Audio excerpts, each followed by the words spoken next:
Estamos con el concejal Andrés Campaña. El Distrito Metropolitano de Quito se ha pronunciado, hay una ordenanza sobre salud mental y queremos saber cuáles son los ámbitos y alcances de esa ordenanza. ¿Por qué el municipio en el tema de salud mental? ¿Por qué es importante la salud mental para Quito? Concejal, bienvenido. Buenos días, querido Gonzalo, Juan Carlos. Un fuerte abrazo a quienes conforman la cadena Ecuador Radio y sobre todo, fundamentalmente a su audiencia, más aún cuando estamos iniciando la Semana Santa. Voy a comenzar por la segunda parte de su pregunta. ¿Por qué la situación en la ciudad de Quito es muy compleja? Tenemos, a la par que se fue construyendo la ordenanza, se levantó una línea base, una primera encuesta de salud mental para el Distrito O Metropolitano. sea, hay una data específica que nos da una serie de luces sobre lo que está pasando. Sí. Primero, reconocemos que existe una ausencia de información. En medio de esa ausencia de información, el municipio de Quito, con el apoyo de la Fundación Tandem Plural, se realizó esta primera encuesta. ¿Y qué resultados nos arroja la encuesta? Datos que son de preocupación. Un primer dato es que el 24.7% de los quiteños tenemos un problema de la salud mental. 1 de cada 4 quiteños tenemos un problema de la salud mental, que se expresa básicamente en depresión, ansiedad y pánico. Combinado, separado, Pueden ser en combinados, rangos, es oscilante. pero estas son las principales Ajá. expresiones de los problemas de la salud mental. A ello hay que sumar que el 93% tenemos algún grado de estrés y el 71% algún grado de irritabilidad. Este dato es importante porque por eso uno logra entender entonces por qué muchas veces las calles y avenidas de nuestra ciudad más se parecen a una jungla, porque tenemos buses, automóviles que se lanzan unos contra otros, que se van en contra de los peatones, en contra de los ciclistas. Es decir, en una esquina podemos ver que ese 71% de grado de irritabilidad se expresa nítidamente. Totalmente. Podemos tomar una foto de una esquina en un día o hacer una película, digamos así, de una esquina en un día y ahí vemos esa expresión. En efecto, ahí vemos esto. Y todo ello tiene una expresión muy compleja, muy dramática, que son los suicidios. A ver, de la irritabilidad se transita al estrés y del estrés se puede transitar a la ansiedad, al pánico y a la depresión. Puede ser una mezcla Combinación. de estos problemas. ¿Son sin momentos efectos. o es un estado de salud? Depende. Hay en algunas personas que es de grado ocasional, en otras que es de grado permanente. Sin embargo, en términos generales, 93% tiene algún grado de estrés y 71% algún grado de irritabilidad. Andrés, ¿cómo levantaron esa data? Porque me parece muy importante que lo hayan hecho, pero ¿cómo se hizo? ¿Cuál fue el instrumento científico de investigación para llegar a esto que genera una estadística, pero con la cual se debe trabajar? Pero primero hagamos un ejercicio de explicación. Primero es un convenio que se suscribió entre el municipio de Quito, entre la Fundación Tandem Plural, que están dirigidas por además dos personas a que personalmente yo respeto mucho, una de ellas Daniela Chacón, otra de ellas María Elena Rodríguez, que además también es parte del Cabildo Cívico de Quito. Este proyecto contó con el financiamiento de USAID, y se levantó una encuesta de percepción con una muestra de más de 1000 casos, en donde se les hizo distintas preguntas a los quiteños y quiteñas. Y dentro de eso, pues, se fue identificando estas problemáticas. Y mencionaba yo que una de las preguntas que más causa preocupación es, por ejemplo, el porcentaje de personas que han intentado suicidarse, que en el caso de Quito llega a ser el 7%. A ver, podemos distinguir entre el intento de suicidio o la idea que alguna vez se le puede pasar en la cabeza a alguien de suicidio. De suicidarse. Sí, en efecto. Dentro de ese 7% se incluyen a estos dos casos, ¿no? Importante mencionar que esto va de la mano, por ejemplo, con una información previa que es de la Policía Nacional con corte a 2022. Lastimosamente todavía no tenemos los datos consolidados del 2023. En el 2022 nosotros en Quito, solamente en Quito, tuvimos 198 suicidios.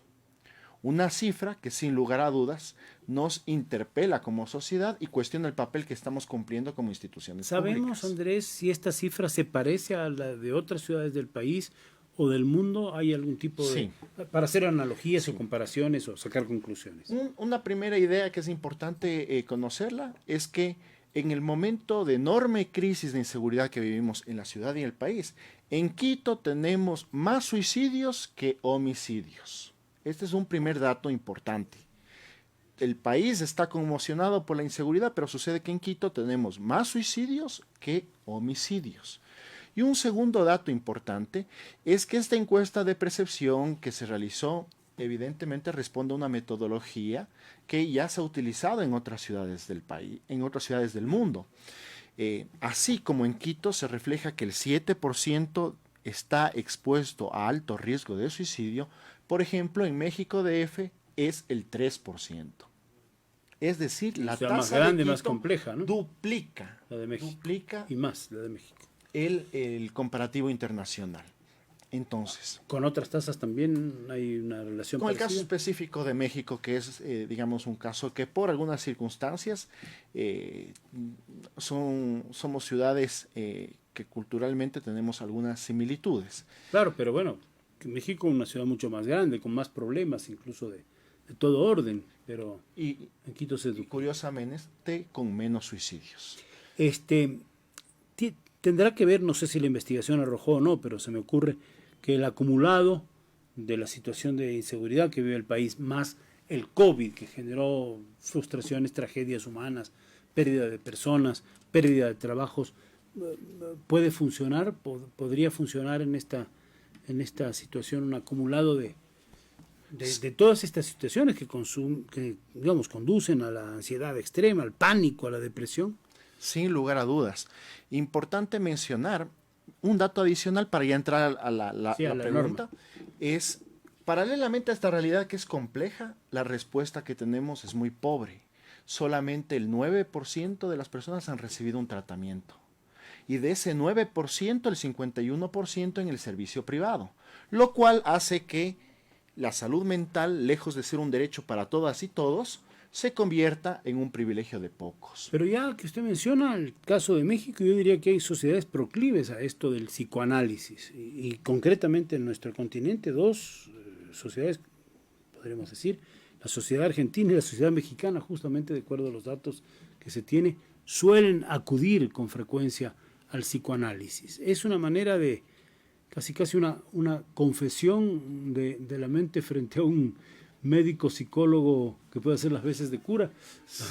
Dentro de la No sé, estoy haciendo psicología, sí, una comparación. ciertamente, dentro No de, sé qué tan... de la psicología existen distintas ramas, distintas perspectivas de análisis, una de ellas es el psicoanálisis, evidentemente, y lo importante es que se reciba tratamiento. Incluso en caso de Quito, importante mencionar, en la construcción de esta ordenanza participó un total de 23 organizaciones, entre esas la Organización Panamericana de la Salud, las facultades de psicología de la UDLA, de la Salesiana, entre otros. Esto no fue una ocurrencia porque les parecía que era un tema, sino que tienen un fundamento Sí, en efecto. científico académico. E incluso uno de los actores que participó, por ejemplo, son aquellos que promueven la arte terapia. Y todos esos elementos nos conllevaron, pues, ahora sí, a esbozar la respuesta. Expliquemos entonces en qué consiste Y la esta ordenanza, respuesta ya que tiene... entendemos el por qué tuvo el municipio de Quito esta idea de elaborar, de tratar de expedir una ordenanza en este sentido.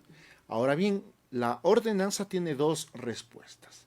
La primera es reconocer que más allá de lo terapéutico, más allá de lo clínico, existen determinantes sociales, ambientales, económicos, que generan factores de riesgo y por lo tanto contribuyen a mejorar o empeorar nuestra salud Usted mental. tiene razón, Andrés, pero tendríamos que cambiar la sociedad, hacer que haya fuentes de trabajo para todos, seguridad para todos, orden, respeto entre los vecinos. Son muchas cosas, es algo muy grande que conduce también a mejorar la salud Es mental. un enorme desafío, por Claro. eso uno de los elementos fundamentales es la construcción del Plan Metropolitano de Salud Mental, que va de la mano del Plan de Desarrollo de Ordenamiento Territorial, Por ejemplo, una ciudad verde y azul, una apuesta en serio por tener más parques, más árboles, va a repercutir en mejorar nuestra salud mental.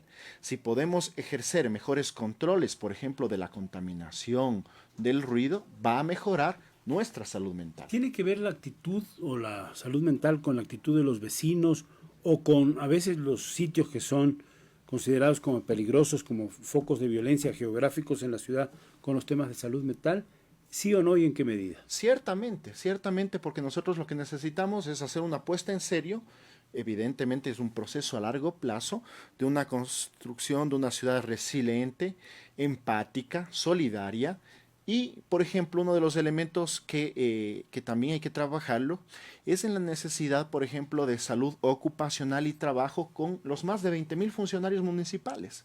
Porque si estamos nosotros soñando con una ciudad de esta naturaleza, los primeros embajadores de la hospitalidad quiteña debemos ser los funcionarios públicos.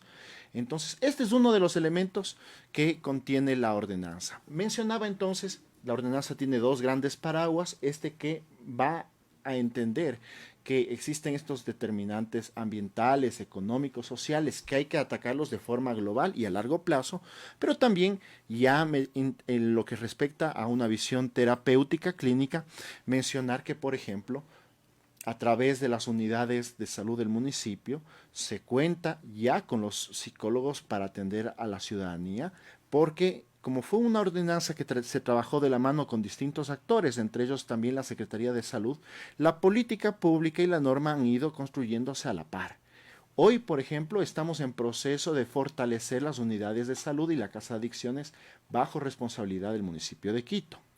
Segundo, a través de la línea 101, numeral 9, se puede realizar el agendamiento de teleconsultas psicológicas para procesar las dificultades de la ciudadanía. Algo muy breve. ¿Tiene capacidad y competencia el municipio para todo esto? Sí, de hecho tiene primero un importante dato. Todo gobierno autónomo descentralizado tiene capacidad en promoción y prevención de la salud. Pero además recordemos que el 5 de enero entró en vigencia la Ley de Salud Mental.